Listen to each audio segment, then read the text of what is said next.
Հայաստանում 2026 թվականի ապրիլի 1-ից ուժի մեջ կմտնեն ավտոապահովագրության ոլորտի փոփոխություններ, որոնք վերաբերում են հատուցումների առավելագույն սահմանաչափերին։ Փոփոխությունները նախատեսում են բարձրացնել ապահովագրական հատուցումների առավելագույն սահմանաչափերը, նպատակ ունենալով ապահովել վնասների ավելի ամբողջական փոխհատուցում։ Մասնավորապես, գույքային վնասների հատուցման սահմանաչափը կբարձրանա 1.8 միլիոն դրամից մինչև 2.5 միլիոն դրամ, առողջական վնասների դեպքում 3.3 միլիոն դրամից մինչև 3.5 միլիոն դրամ։ Կենտրոնական բանկը որոշել է վերաֆինանսավորման տոկոսադրույքը թողնել անփոփոխ 6.50%։ Բացի այդ, որոշվել է Հայաստանի Հանրապետության Կենտրոնական բանկի կողմից տրամադրվող լոմբարդային ռեպոյի տոկոսադրույքը սահմանել 8%։ Կենտրոնական բանկի կողմից բանկերից ներգրավվող միջոցների տոկոսադրույքն էլ սահմանվել է 5%։ Վարչապետ Նիկոլ Փաշինյանը հայտարարել է, որ հանրային կառավարման համակարգը էական ազդեցություն ունի քաղաքացիների բարեկեցության վրա։ Վարչապետի խոսքով, պետական բյուջեի միջոցով իրականացվող ծախսերը գերազանցում են քաղաքացիների անձնական ծախսերը իրենց բարեկեցության ապահովման համար։ Նա նշել է, որ յուրաքանչյուր քաղաքացու վճարած հարկերը վերադառնում են հանրային ծառայությունների և ծրագրերի միջոցով։ Փաշինյանի ձևակերպմամբ, եթե քաղաքացին վճարում է 10 դրամ, ապա այդ միջոցները պետական համակարգի միջոցով վերադառնում են ավելի մեծ ծավալով։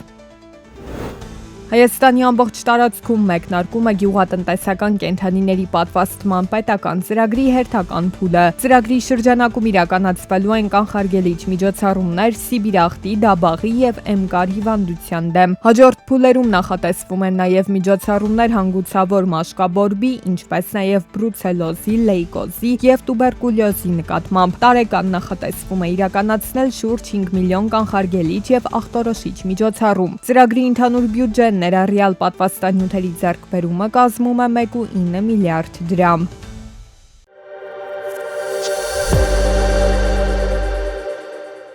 Արաբական Միացյալ Էմիրություններում նավթի օրական արդյունահանումը նվազել է ավելի քան 50%, իսկ Հորմուզի նեղուցի փակումը ազգային նավթային ընկերությանը ստիպել է մի քանի հանքավայրերում դադարեցնել արդյունահանումը։ Պատերազմից առաջ Արաբական Միացյալ Էմիրություններում արտահանվում էր օրական ավելի քան 3.4 միլիոն բարել նավթ։ Տարածաշրջանային արտադրության կրճատումներն ազդել են նաև Սաուդյան Արաբիայի և Իրաքի վրա, ինչի արդյունքում Մերձավոր Արևելքում արդյունահանման ընդհանուր կորուստը գնահատվում է օրական 7-ից 10 միլիոն բարել։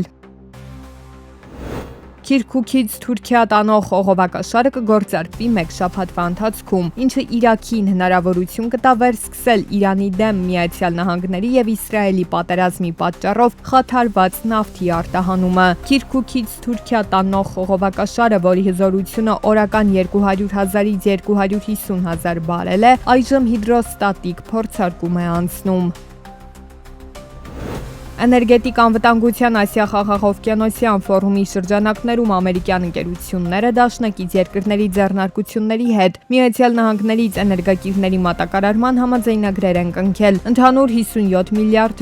գումարի չափով։ Խոսքը նավթի և բնական գազի մատակարարումների մասին է։ Այդ թվում համաձայնագրերի մի մասը կապված է ամերիկյան էներգակիրների արտադրության մեջ կատարվող ներդրումների հետ։ Խոշորագույն համաձայնագրերից մեկը $10 միլիարդ չափով ստորագրվել է Հարավային Կորեայի հետ։ Իտալիան 40 տարի անց կարող է վերադառնալ միջուկային էներգիային։ Բլումբերգի տվյալներով իտալացի պաշտոնյաներն այցելել են Կանադա, զրուցել են ֆրանսիացի պաշտոնյաների հետ և քննարկել Հարավային Կորեայի և Միացյալ Նահանգների հետ համագործակցության տարբերակները։ Միևնույն ժամանակ Իտալիան արդեն 2 անգամ քվեարկել է միջուկային էներգիայի արգելքի օգտին։ Իշխանությունները հատկապես մտահոգված են բնակիչների հնարավոր դիմադրությամբ։ Անվտանգ վայր գտնելը նույնպես դժվար է, քանի որ Իտալիայում երկրաշարժերը հաճախակի երևույթ են։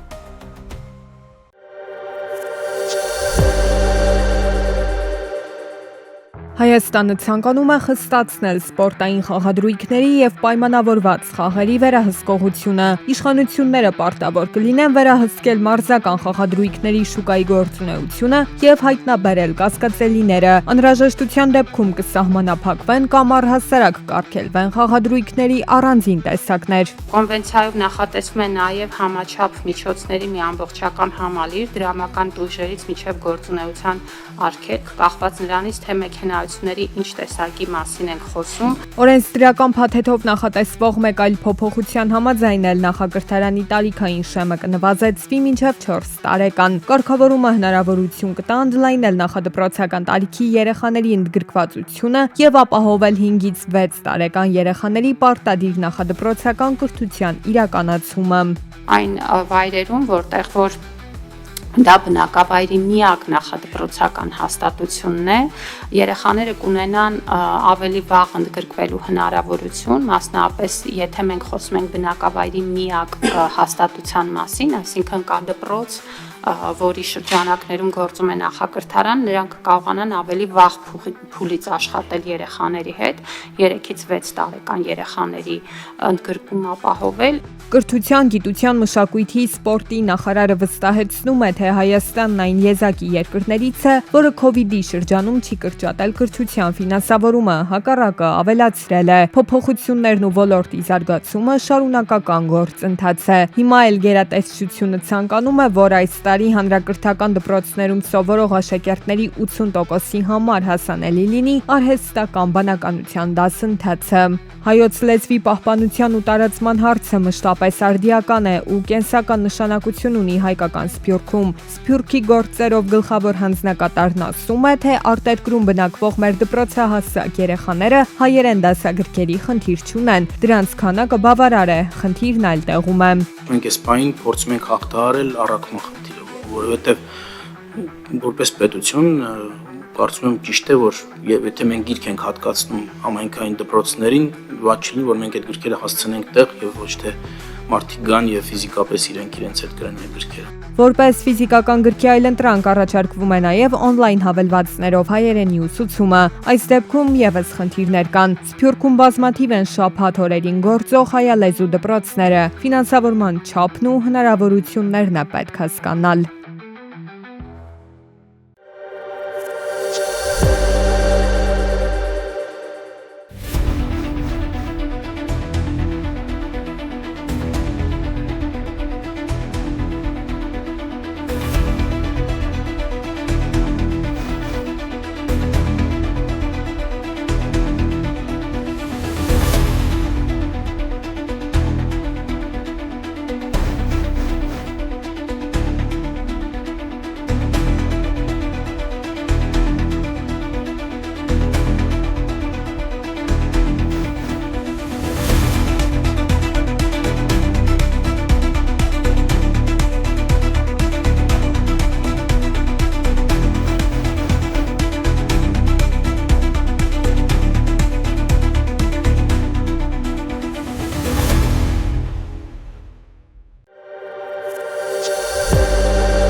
Տարեց կամ հաշմանդամություն ունեցող անձինք կարող են ստանալ խնամքի ծառայություններ տնային պայմաններում։ Այս մասին հայտնում են Աշխատանքի և սոցիալական հարցերի նախարարությունից։ Ծառայությունները ներառում են կենցաղային սպասարկում, բժշկական օգնություն և սպասարկում, խորհրդատվական և սոցիալ-հոգեբանական աջակցություն։ Ծառայությունները ստանալու համար կարող եք դիմել միասնական սոցիալական ծառայության տարածքային կենտրոններ։ Ներկայում տնային պայմաններում խնամքի ծառայությունները տրամադրվում են Երևանում և մարզերում։ Դրամաշնորհային մրցույթների արդյունքում հաղթող ճանաչված հասարակական կազմակերպությունների կողմից։